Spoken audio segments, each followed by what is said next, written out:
Welcome to MOOC NPTEL course on Interactomics. In our previous lecture, we had discussed about recombinational cloning. In today's lecture, we will discuss how recombinational cloning is of use to the protein microarray field. Once you have done the recombinational cloning and obtained several master clones, the repository of expression ready clones in a flexible cloning system, it will enable the easy subcloning between various expression constructs, a pipeline for quickly verifying DNA constructs and arraying them for the microarray applications can be generated thereafter. But all this requires large number of genes of interest, the cDNA clones, in the right expression vectors. By doing the recombinational cloning, one can actually have the flexibility to perform various type of applications, including microarray applications. The method by which one can do this is by using cell-free expression systems. Master clones are important and are required regardless of whether you want to make the protein by cell based or cell free method. Since microarray require printing of proteins in a high throughput manner, it is very difficult to purify thousands and thousands of proteins, and especially when you want to preserve their activity and want to perform functional assays to test using these assays. To circumvent these problems, people have started using cell-free protein synthesis method. The cell-free synthesis system makes use of template DNA in the form of plasmids or PCR products for direct in vitro protein synthesis in the presence of a crude cell lysate, which contains all the necessary machinery required for both transcription and translation with essential amino acids, nucleotides, salts and other energy generating factors which are added exogenously.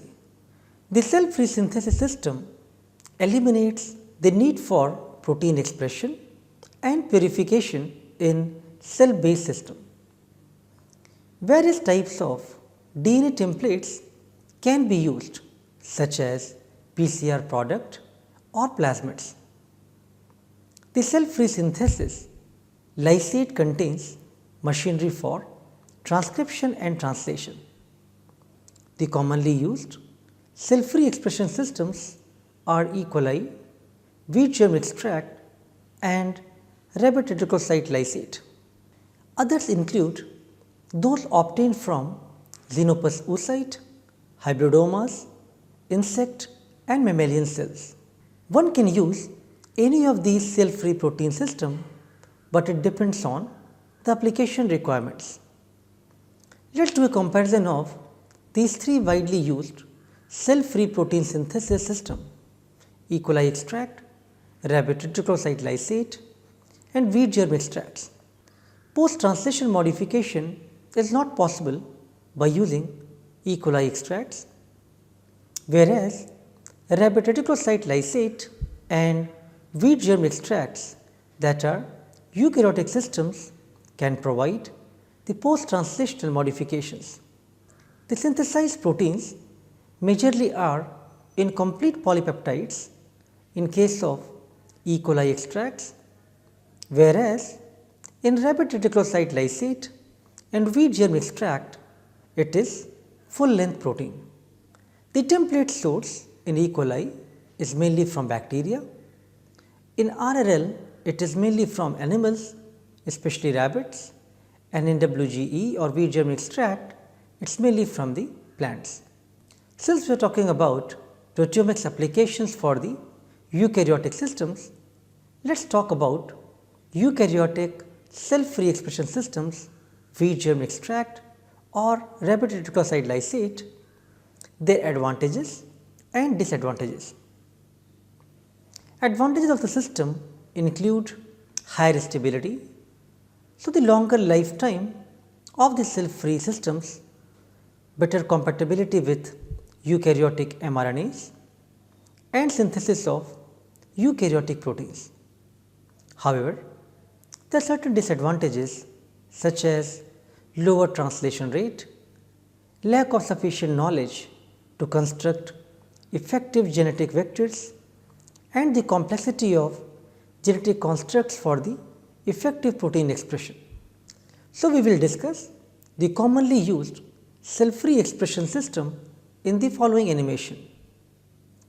The open nature of cell-free expression system provides various benefits such as an adjustable environment to allow the proper protein folding, disulfide bond formation, and addition of labeling agents during the translational process, which enables easy detection of synthesized protein. The commonly used cell-free expression systems include E. coli S30, rabbit reticulocyte lysate or RRL, and wheat germ extract WGE.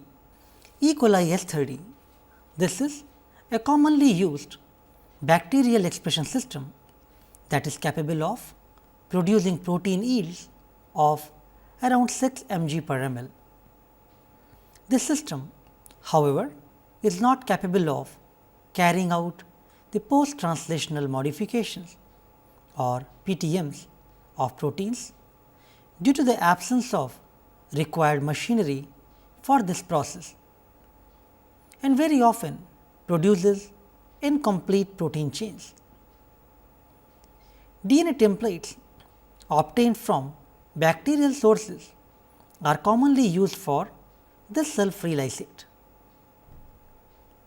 Next, we will talk about rabbit reticulocyte lysate or RRL, a mammalian cell-free expression system that also gives protein yield of around 6 mg per ml.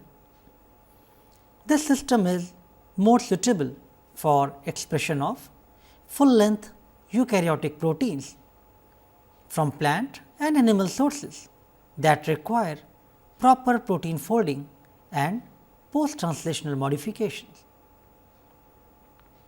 Wheat germ extracts or WGE. This is a cell-free expression system that is capable of producing full-length proteins with correct folding and PTMs from plant sources. Yields obtained in this system are, however, slightly lower than the E. coli and RRL based cell-free expression systems. E. coli S30 extract. The actively growing and replicating E. coli cells can be used for extracting cell-free lysates. These cells that are in the process of growth and division are constantly producing proteins and other factors required for various cellular processes. The cofactors and enzymes such as RNA polymerase, peptidyl transferase are available in significant quantities due to the cellular process of transcription and translation taking place in the cell. As you can see in the animation, the two steps have occurred here, the transcription and translation, and the required material have been provided exogenously. The cells are lysed in a suitable buffer, and after that they are centrifuged at 30,000 G to collect the supernatant containing the extract.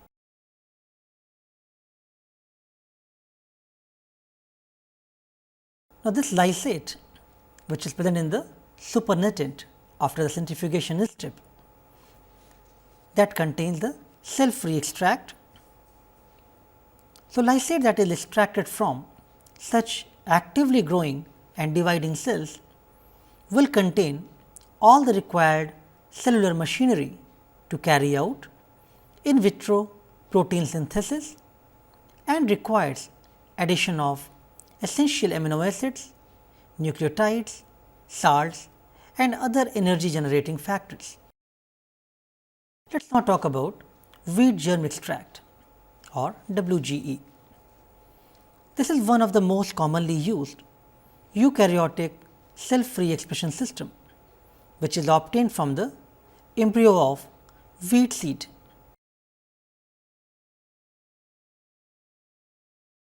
The seeds are grinded and then sieved to remove their outer coating fragments.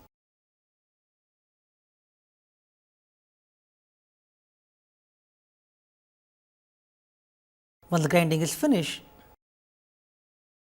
the embryos and other small particles are floated in organic solvents such as cyclohexane.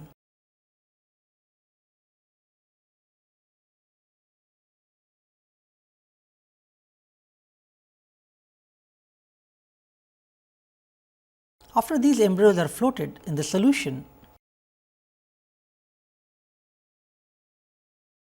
the floating embryos are quickly removed and dried to avoid any damage from the organic solvent. The dried embryos are carefully sorted such that only good embryos without any endosperm coating are selected.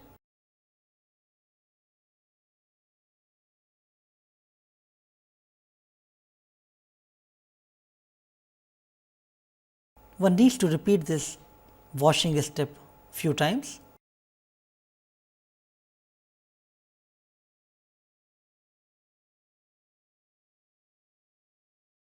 Because the endosperm contains certain inhibitors of protein synthesis which must be removed. The selected embryos are washed thoroughly with cold water, after which they are mixed with extraction buffer and again grinded.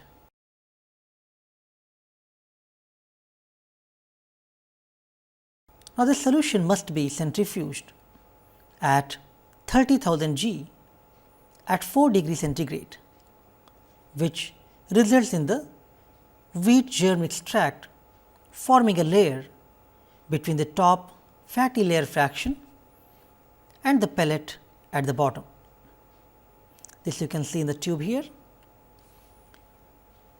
So, this fraction can then be separated and purified by chromatographic methods to remove any components of the extraction buffer. This cell-free lysate is capable of synthesizing full-length eukaryotic proteins, which provides yields of around 4 microgram 4 mg per ml. So, what do you need for a successful cell-free protein synthesis reaction? You need certain elements like a DNA template, which may be a plasmid or a PCR fragment, a promoter which could be T7, sp6 or T3, a translation initiation signal, for example, Shine Delgado in case of prokaryotes or Kojak in eukaryotes, a universal DNA sequence for protein initiation and a transcription and translation termination region. All these components are essential for cell-free protein synthesis. The cell-free expression system allows rapid conversion of genetic information directly to the functional protein. It facilitates synthesis of several proteins in a single reaction. So, let me show you an animation for in vitro protein synthesis, which will explain you these concepts very easily. First, the DNA template is thawed and then placed on ice during the preparatory process. For in vitro protein synthesis to take place, The DNA template must contain the gene coding for the protein of interest. In addition to this, there must be a promoter sequence which can initiate the transcription process, a translation initiation sequence for binding of ribosome, as well as a suitable termination sequence to correctly synthesize only the proteins of interest. The thawed cell-free lysate containing the essential cellular machinery for protein synthesis is added to the DNA template, followed by other exogenous factors that are required for the process, such as essential amino acids, nucleotides, ATP, etc. All these are done while storing the template on ice to ensure that there is no loss of activity. The tube containing all the required components is then incubated at 30 degrees centigrade. The enzymes for transcription bind to the promoter sequences, and in the presence of other factors such as ATP and nucleotides, they carry out synthesis of mRNA transcript. This mRNA is then translated into the corresponding proteins due to the help of ribosomes, tRNA, enzymes and other factors which are required for the process. The cell-free expression systems are required for certain types of microarrays, but why should it be used? Because it has the ability to utilize wide variety of DNA templates.